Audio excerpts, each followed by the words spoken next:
ఈరోజు చేర్యాల మండలం ముస్త్యాల గ్రామంలో ముగ్గురు యువకులు గంజాయి ప్యాకెట్లతో పట్టుబడ్డారు. పోలీసులు పెట్రోలింగ్ నిర్వహిస్తుండగా ముగ్గురు యువకులు బైక్లపై వెళుతూ ఉండగా ఆపై బైక్ చెక్ చేయగా వారి దగ్గర 85 గ్రాముల గంజాయి పట్టుబడింది. ఈ సంఘటనలో ముగ్గురు అబ్బాయిలను అరెస్ట్ చేసి రిమాండ్కు పంపిస్తామని చెప్పారు. ఈ ఘటనలో ముద్దూరు ఎస్ఐ మరియు పోలీస్ సిబ్బంది పాల్గొన్నారు.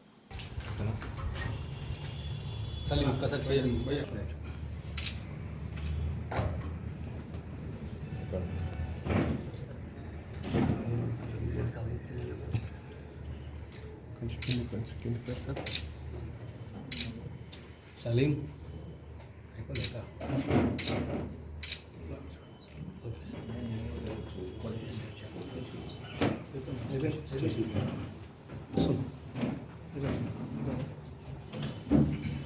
కమిషనర్ గారి ఆదేశాల మేరకు గంజాయి మహమ్మారిపై కఠిన చర్యలు తీసుకోవడంలో భాగంగా ఈరోజు గంజాయిని పట్టుకోవడం కోసం సమాచారం ఇచ్చడం జరిగింది.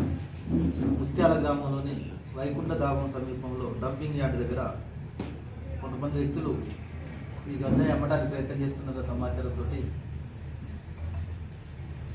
లోకల్ ఎస్ఐ గారు సెలవులో ఉన్నందువల్ల మద్దూరు ఎస్ఐ గారు ఇన్ఛార్జి వచ్చి అక్కడికి వెళ్ళి అక్కడ తనిఖీ చేస్తున్న సమయంలో ఒక ముగ్గురు వ్యక్తులు టీవీఎస్ ఎక్సెల్ మోపెడ్తో అక్కడ అనుమానాస్పదంగా కనిపించారు.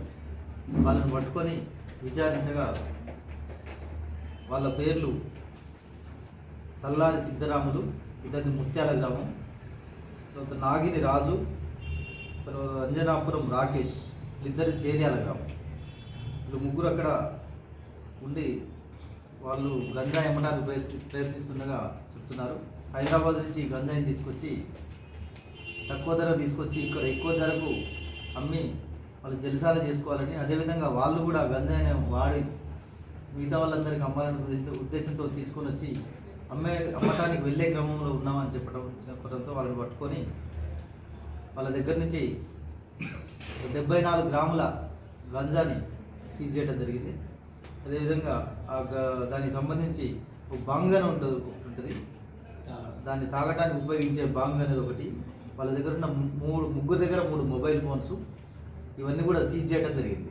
వాళ్ళని తీసుకొని వచ్చి ఈరోజు కేసు నమోదు చేసి వాళ్ళని తదుపరి రిమాండ్కి తరలించడం జరుగుతుంది.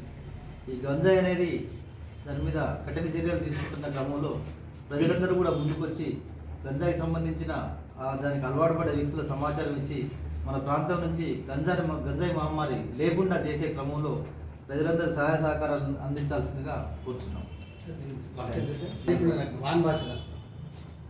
వాడు 1/2 కేజీ 5,000 అని చెప్పాడు. దీన్ని గ్రాములు ఎట్లా అంటాం మనం దాన్ని కాదు, దాన్ని కూడా దానికి స్పెసిఫిక్ ఏముండదు, దాని డిమాండ్ సప్లై బట్టి ఉంటుంది.